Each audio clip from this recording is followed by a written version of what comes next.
You know, the issue of trade is a huge one, and it's really the subtext of trade is jobs. And this is something that Donald Trump is running on. This is something that the Democrats, frankly, should be running on. There is, lots here and lots of opportunity, and the real expert on all this stuff is Lori Wallach. She's the executive director of Public Citizens Global Trade Watch. TradeWatch.org is the website. Lori, welcome back to the program. Thank you so much. It's great having you with us. So, what's up? I mean, we've got Trump is going to the G20. He was going to cut a deal with Xi in China. Now he's not. Then he might. And then you've got his whole Mexico-Canada thing where he wants to rebrand NAFTA and put his name on it. Although Lighthizer and what's the other guy's name? Who was a regular guest on our show, seem to have improved NAFTA somewhat. But anyhow, where are we at with all this stuff? So let's start maybe with China. Okay. The president, as a candidate, said that on day one he would impose sanctions against China as a currency manipulator, which even supporters of the job-killing trade status quo have admitted millions of U.S. manufacturing jobs have been lost under the China trade policies that Democratic and Republican presidents alike have promoted. But day one came and year one came, and the Trump administration decided, nope, not going to follow through on that campaign promise.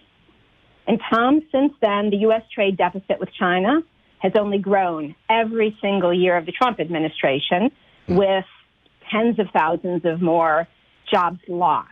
So, taking urgent action on China and trying to get a new trade policy between the U.S. and China certainly is a priority.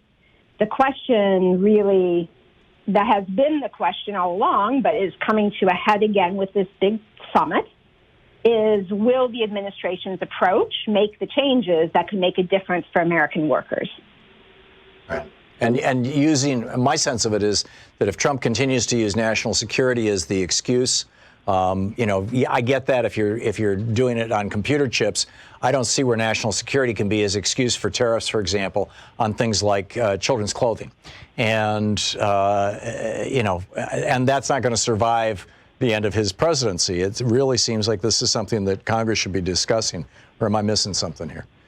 Well, there are two different statutes they're using. The security one is called Section 232 of the Trade Act, and that's the part of the law they've used about steel and aluminum tariffs, and also that they're thinking about tariffs about imported cars. With respect to China, they're using a different part of the law. It's called Section 301 of the Trade Act, and that's a broader provision. It's not just national security, and their arguments are partly right. So under this broader no trade cheating part of the trade law, Section 301, the administration is saying, listen, China is pretending that it is in a free market trade system, but it's grandly subsidizing different industries. It's doing predatory trade practices, so it's keeping out goods from other countries. It's dumping below the price of production goods into, and oversupplying, so to jam up markets, goods into other countries. It is, through cyber espionage, just cracking into the designs and knowledge created in the U.S. to make it there versus to make it here. Some of that with ready partners, with multinational companies who've basically signed the devil's deal of, if you want to sell here, you have to give us our technology. And those things are not wrong. The problem is that this big, heavy mallet, which probably there is going to have to be some bonking over the head, cutting off the U.S. market. I mean, the only upside of having this ginormous trade deficit with China is we have leverage. So the elite in China need this market to maintain domestic peace. People are making a bargain of less rights for more jobs. So we have leverage, but we're not asking for all the right stuff. For instance, we're not saying anything about the absolute lack of independent unions, labor rights, the right to have higher wages so that over time, a U.S. worker might actually be able to make something and sell it in China, and a Chinese worker has a decent wage. Right. We're not saying anything about the outrageous Uyghur prison camps, concentration camps. They're work camps where hundreds of thousands of Muslims are being confined and forced to work, and we're exporting. The government is exporting products here. We're missing some of the key issues. And then there's just the question of trying to go it alone.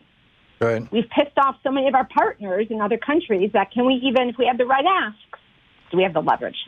Yeah, and those are all extraordinary questions. So what's up with Mexico? I understand the Mexican Senate is going to vote on this new improved NAFTA this week. So probably next week, but you're spot on. That doesn't really mean anything because historically we've been at this very moment before where a Republican president signed a trade agreement that was going to create continuing outsourcing of jobs and race to the bottom. And that also added new rights for big pharma. That was George W. Bush, and that was in 2006. And then the Democrats won a majority in the House, just like happened now. And then in 2007, Speaker Pelosi said, not so fast. Unless you get the big pharma stuff out and put labor and environmental standards in and much more strongly enforced, the agreement's not coming to Congress. And the president at the time, Bush, made a bunch of changes. These agreements have been signed. 2 of them have been voted on. In Peru and Colombia, they passed the old text that the Democrats said no way on. Peru and Colombia had to pass the new agreement. In fact, the only last 4 trade agreements that ever got through Congress had to be changed after they were signed. But at the same, so it's not a big deal. If the new NAFTA is going to go anywhere, the deal Trump signed last year would not stop job outsourcing, the plague of NAFTA, 1 million jobs already gone, and would add new powers for big pharma to lock in high medicine prices. So the Democrats are saying, you got to change it, you got to improve it. If it's not going to be a deal that's actually going to solve the old problems and not create new problems, we're not having it. Right. So right now, Tom, literally in the next couple of weeks, the rubber's going to hit the road. After weeks of the administration saying, months really, saying we're not changing a single comma, there is now about to start negotiations, and we're going to see if they will make the improvements or if they won't. And then there could be a battle royale either way. So I would say stay closely tuned. There could be an explosion and the whole NAFTA replacement fight is derailed, or maybe the Democrats will force the president to turn the deal he signed that doesn't cut it into something that's worth harvesting. Yeah. Going to play out over the next couple of weeks. Fascinating stuff. Lori, we're talking with Lori Wallach, the executive director of Public Citizens Global Trade Watch. TradeWatch.org is the website. And Lori, for the previous couple of hours on the program, we've been talking about Democratic strategy. You know, should we be running a base campaign or a swing voter campaign, for example? The Republicans have basically been using a base strategy ever since 1980, and the Democrats stopped using a base strategy in the election of '84. And in fact, you could argue in 1980 they stopped using a base strategy because Jimmy Carter was already embracing certain parts of neoliberalism with the deregulation of the airlines and rail and trucking industries and whatnot. And so I wrote an op-ed, I don't know, a couple of weeks ago, I don't know if you saw it, which basically said that if the Democrats want to lose the election in 2020, all they have to do is put up a so-called free trader, somebody who likes the status quo with China, with Mexico, with everybody else. And if they want to win, they need a Sherrod Brown type of progressive who is saying, no, trade, we need trade agreements that are that enforce labor standards, that enforce environmental standards, and do it with tariffs, among other things. And we just need to steal this issue away from Trump. I'm wondering, as the executive director of Global Trade Watch, or as an individual, I don't know which hat you want to wear, or a political analyst, how you're hearing Democratic candidates messaging trade and jobs, and if you think that messaging, how you think that messaging can be best conveyed, or if you think that that's not even going to be part of it because Trump has basically stolen this issue from Democrats after 30 years of Democrats not doing it very well. Well, first of all, I think you're exactly right. The way that Trump gets a second term is right through those same Midwestern states that made him president in the first instance, and it's on trade. And there's a whole body of empirical research literature that shows the trade issue was the pivot issue in Wisconsin and Michigan, et cetera. Yeah. So you're spot on that point. I think that most of the Democratic candidates have learned that lesson, and you see very progressive proposals from Senators Warren and Sanders and Tim Ryan and other candidates. The one candidate who seems not to have gotten it is Biden. So it is very worrisome vis-a-vis whether or not Trump has a second term, that all of the Democratic candidates understand that not just for white working class Americans, but frankly, to give the rising American electorate of single women, of people of color, of millennials, a reason to come out and vote. Not just you have to worry about the people who switched, but the people who have to be enthused.